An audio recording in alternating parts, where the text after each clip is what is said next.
I guess every man remembers the exact moment he stops trying. For me, it was a Tuesday night, the kind of night where silence in the living room feels heavier than the furniture.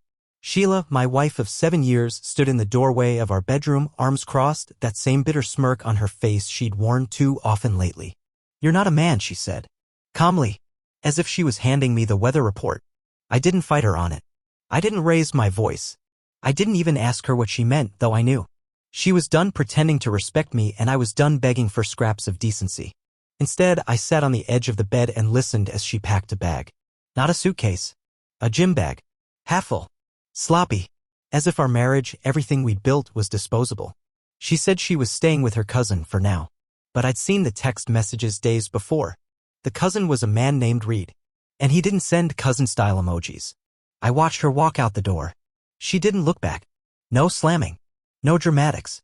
Just a quiet exit, like she was late for yoga and not walking out on our vows.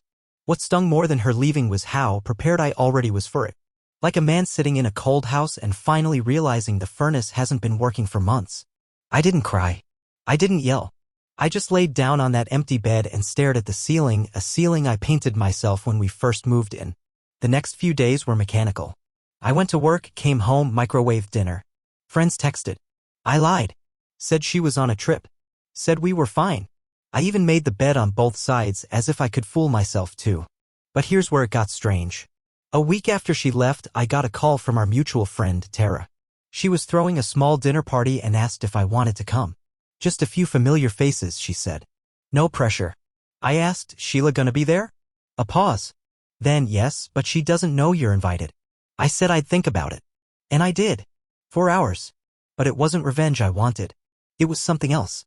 I didn't have the words for it yet. I didn't know that what would happen that night at Tara's would change the way everyone looked at her and at me. Because what Sheila didn't know was, I wasn't coming alone. And I wasn't coming as the same man she walked out on. The night of the dinner, I didn't dress to impress, I dressed to disarm. Button-down shirt, sleeves casually rolled, a calm smile that didn't quite match the hurricane inside me. I pulled up to Tara's house just after sunset. The lights were low, music was soft, the kind of event where people clink glasses and avoid topics like divorce or betrayal. But that's exactly what was about to be served. Before stepping in, I took a deep breath and checked my phone. One message lit up the screen. You sure about this? It read. I typed back one word, absolutely. Inside, the atmosphere buzzed with shallow laughs and awkward hugs. Old college friends, a couple neighbors, and Tara, always the one holding court near the wine. She lit up when she saw me. Wow. You really came, she whispered, half shocked, half relieved. You okay? I will be, I said. Then my eyes moved past her shoulder, and there she was. Sheila. She looked surprised. Not panicked. Just that faint, wide-eyed twitch people get when they see someone they didn't expect or want. She had on that green wrap dress I once told her made her look invincible. I almost smiled at the irony. She clinked glasses with someone, a man I didn't recognize, and then did a double take when she noticed me. Her mouth opened slightly, but no words came. Not right away. I nodded politely. No malice. No theatrics. Just a subtle reminder that I hadn't disappeared. We didn't speak at first. She tried to play it cool, floating from group to group like I wasn't there, but I could feel her discomfort like heat radiating off pavement. She couldn't stop glancing my way. I stayed in conversations, smiled, laughed, never once approached her. But I knew she'd crack eventually. And she did.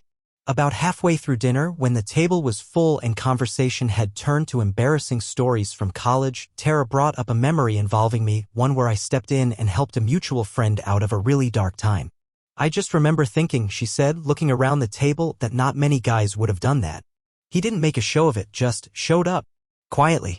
Steadily. People turned to me. I nodded humbly. That's when Sheila spoke. Well, some men are better actors than they are husbands. The table froze. A few people glanced down. Some looked at their drinks. Tara gave a nervous laugh as if to say, please don't do this here. But I didn't flinch. Instead, I slowly turned to Sheila and, with that same steady tone I'd used the night she left, I said, good to see you again, Sheila. How's your cousin? Her face turned. Not red. Not embarrassed. Stone cold white. The man next to her, the one she'd clinked glasses with earlier, gave her a puzzled look. Cousin? She stuttered. What does that have to do with? You left me for him, didn't you? I said, loud enough for everyone at the table to hear, but quiet enough that no one could accuse me of making a scene. Told everyone you were going to your cousin's. He must be very supportive. Dead silence. Tara tried to change the subject, but it was too late. The room had shifted. The air was different. Even the music felt like it dimmed. Sheila's new guy was clearly not aware of the lie, or maybe not even aware of his role in it all.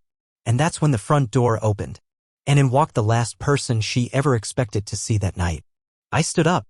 "Everyone," I said. "I think introductions are in order." As every eye turned to the doorway, the soft murmuring around the table vanished. In walked Nathan, a man with a quiet, commanding presence, the kind you don't forget once you've met him.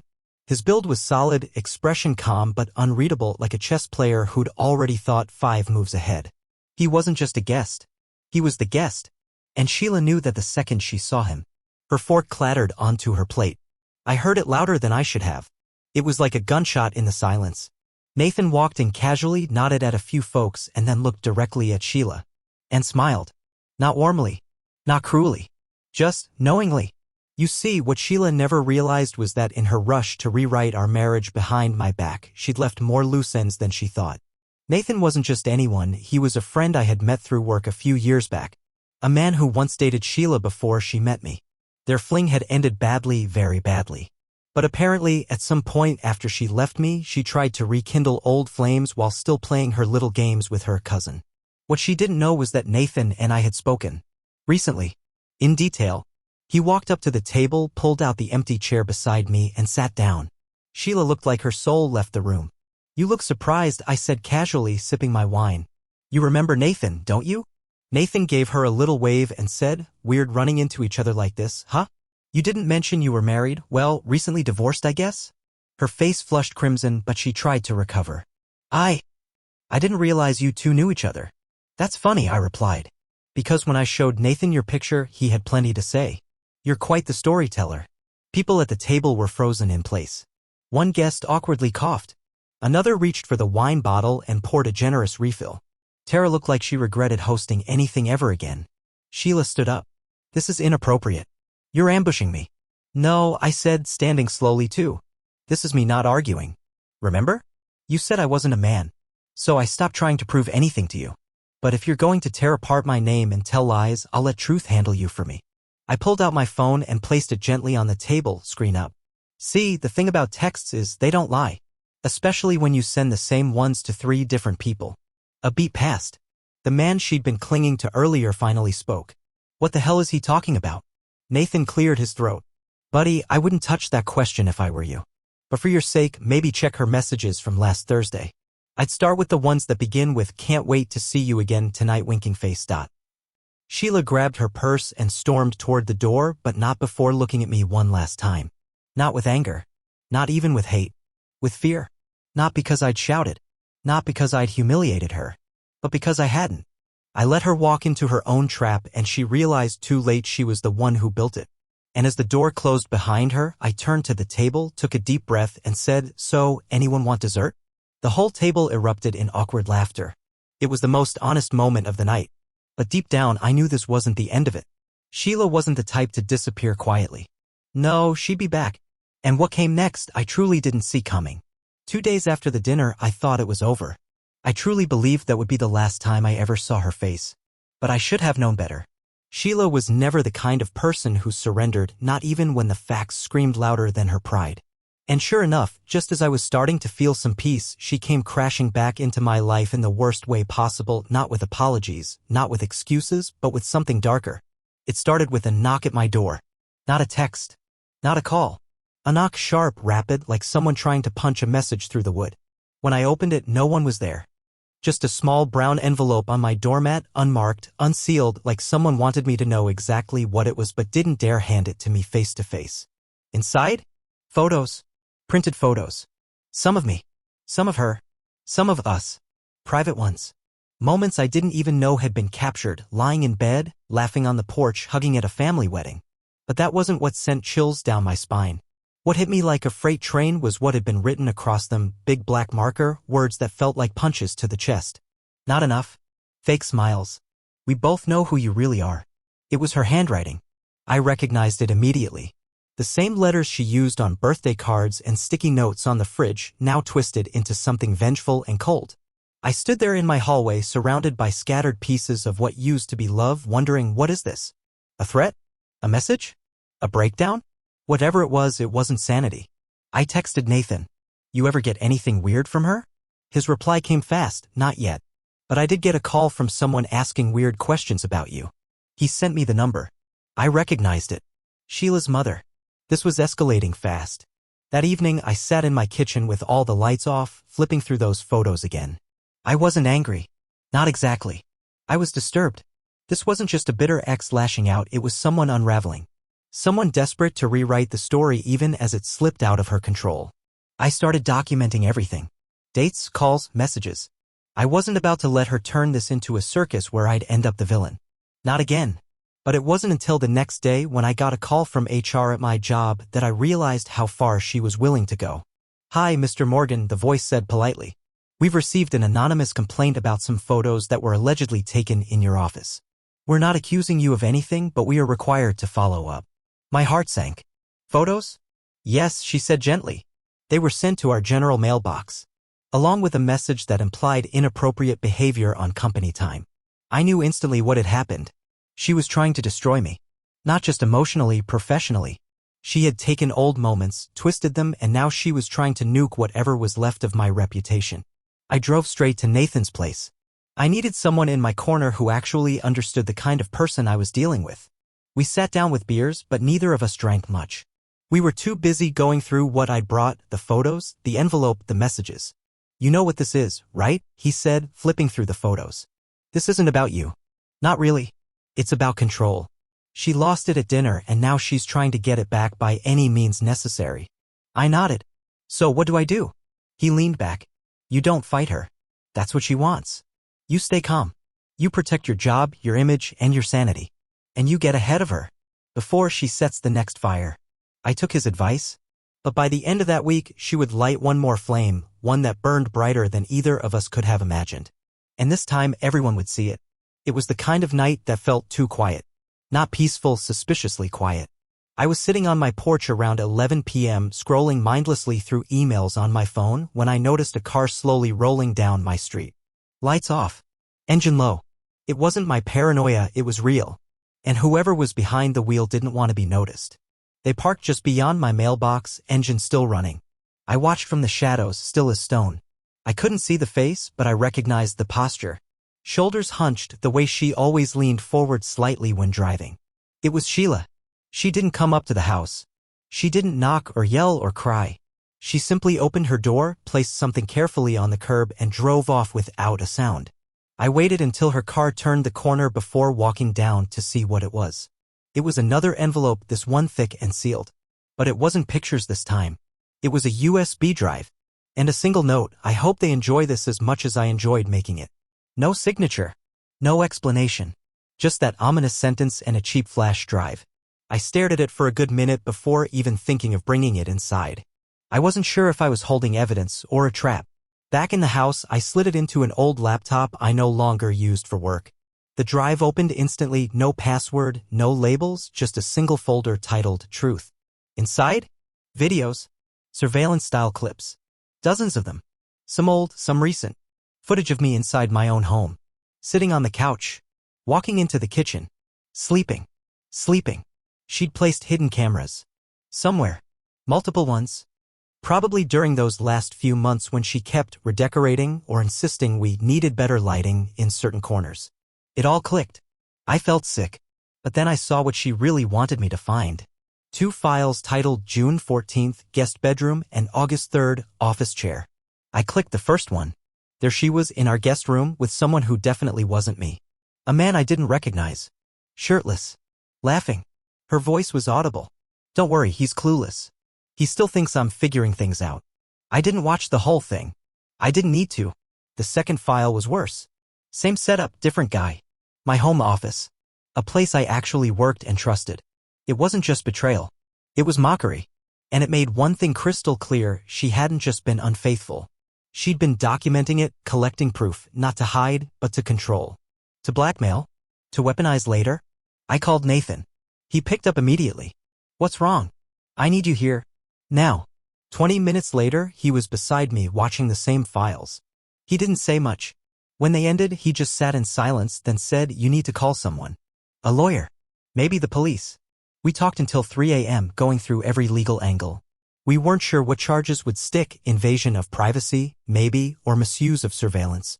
But one thing was certain: I had to act fast before she sent those videos somewhere worse, or used them against me.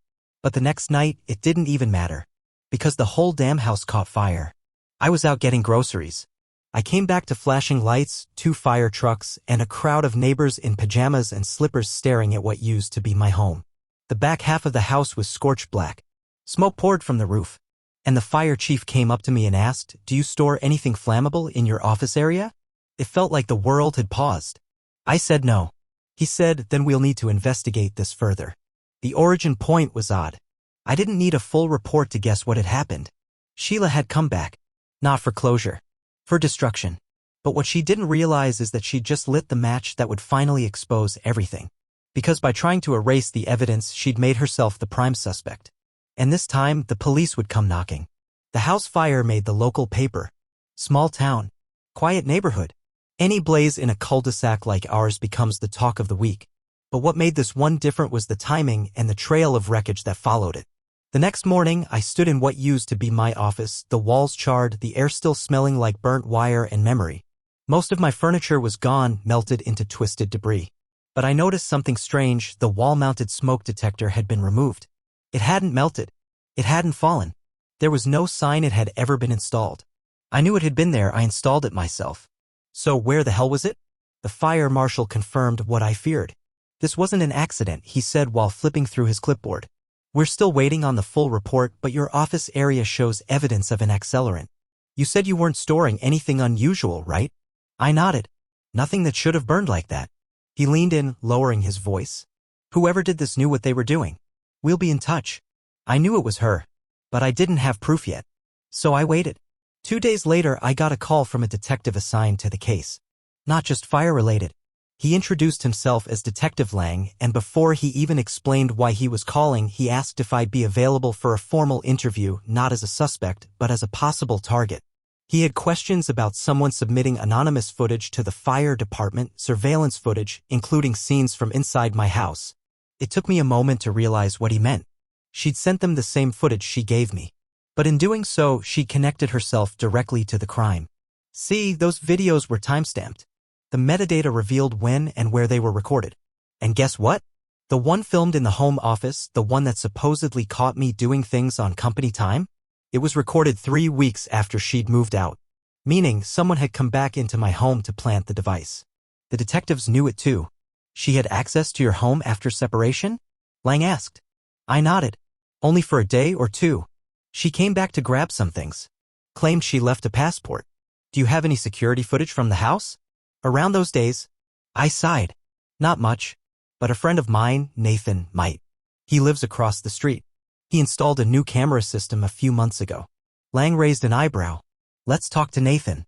That same afternoon, we sat in Nathan's living room watching a grainy but clear video feed from his porch camera. And there it was. Sheila. 2 weeks after she'd officially moved out. Entering my house at 2:18 a.m. with a hoodie, gloves, and what looked like a small black pouch in her hand. She wasn't carrying a passport. She wasn't even looking around.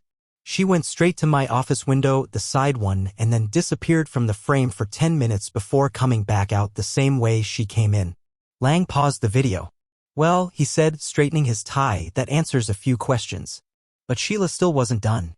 Later that night, Nathan called me again, voice shaking slightly. "She left a voicemail on my office line." "What?" I asked. "About what?" "She accused me of lying. Said I betrayed her confidence. She sounded drunk or something worse." I asked him to send the voicemail to the detective. Within 24 hours, Lang called me back. "We're going to speak with her. She's not under arrest yet, but the video, the access, and now the threatening voicemail, it all builds a pattern." My chest tightened. "What happens now?" "She'll be asked to come in voluntarily. If she doesn't cooperate, we'll escalate." I wanted to feel relief, but it was hollow. This wasn't just about evidence anymore. This was about how far someone could fall when their mask came off. Sheila wasn't trying to win me back. She wasn't trying to fix anything. She was unraveling fast and dragging anyone nearby into her collapse. That night, I sat alone in the remains of my kitchen, the only room untouched by the fire, and for the first time, I asked myself a terrifying question. What if she doesn't stop? Because if I'd learned anything so far, it was this. Sheila didn't just want out of our marriage. She wanted to destroy the part of her life that reminded her of who she really was. And that part was me. I didn't sleep for more than 2 hours that night. Every creak in the house made me flinch. Every flicker of light outside the window made my chest tighten. It wasn't just fear of Sheila anymore, it was fear of what she might become if no one stopped her. She had crossed lines most people don't even admit exist. Surveillance. Arson. Harassment. But I still couldn't shake the feeling that she wasn't finished, not until she pulled me down with her. I was right. 2 days later, it all went public. And not just locally. No, she made sure of that. It started with a post. A video. Uploaded to a fake account on social media. The title? My ex-husband, what he really is behind closed doors. My name was blurred out, but anyone who knew us, anyone who had even seen one photo of our wedding or followed us online would know exactly who she meant. In the video, she spliced together those surveillance clips. Me alone in the living room. Me getting out of the shower blurred, thankfully, but still deeply invasive. Me sleeping on the couch in my work clothes. Over it all, she recorded a voiceover dripping with venom. He looks like a victim. But this is what manipulation looks like when it hides behind silence. He gaslights. He isolates. He pretends to be the good guy. Don't be fooled. She made it sound like I had mentally abused her. Like she was the one crawling out of a dungeon. There was no evidence, just opinions and angles and creepy music. But it didn't matter. It started spreading. First, our old friends began calling. Then, my HR department. Again. This time they weren't asking. They were worried. Mr. Morgan, my manager said, trying to keep her tone professional, we're aware of a video circulating with your likeness. We don't believe it violates policy yet, but we need you to understand how seriously we're taking this. I felt the walls close in. She wasn't just trying to wreck my reputation, she was trying to paint me as a monster. And the worst part? She was doing it with nothing but heavily edited silence and private moments. I could have fought back online, posted a response, told my side, but something held me back, because Sheila wanted a war. So instead, I let the law work. Detective Lang called again that same evening.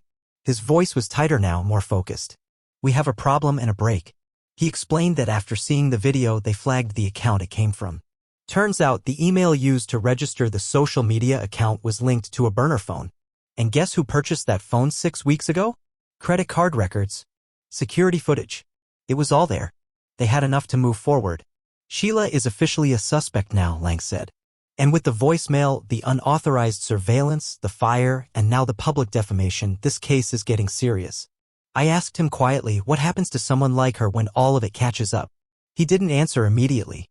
Then he said, depends how long she keeps running. But it turns out she didn't run.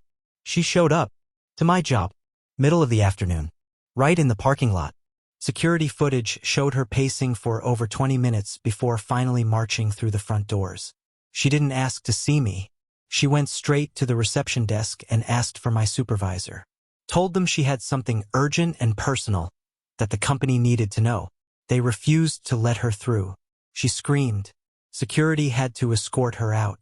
That was the moment my company stepped in hard. They placed me on paid administrative leave.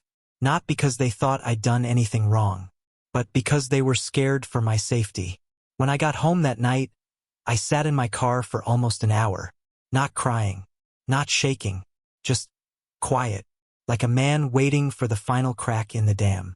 And that crack came when I saw the letter in my mailbox. Handwritten, no return address, taped shut. Inside were 3 things.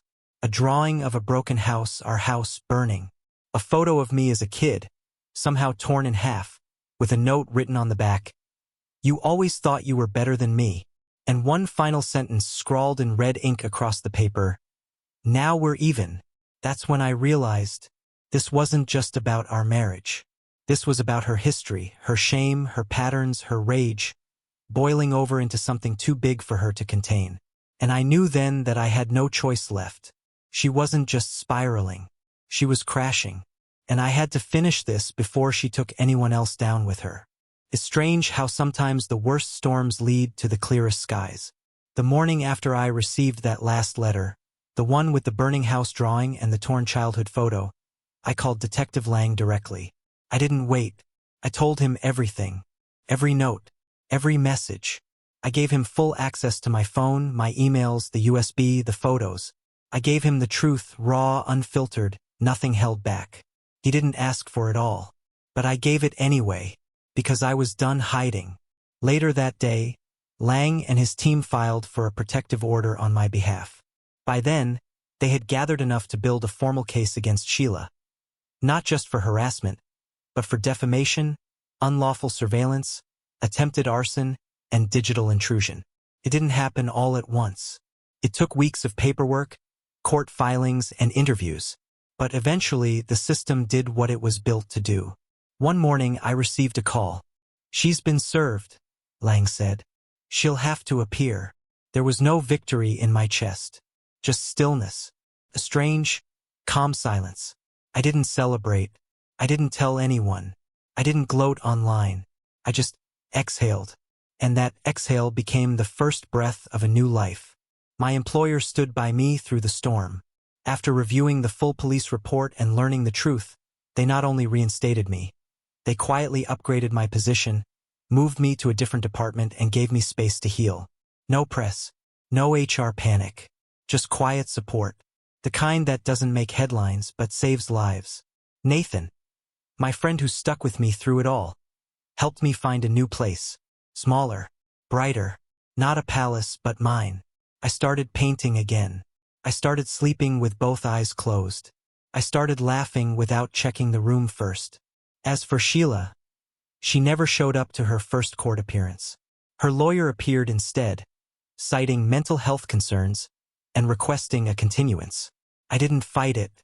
I didn't ask for punishment. I asked for boundaries and peace.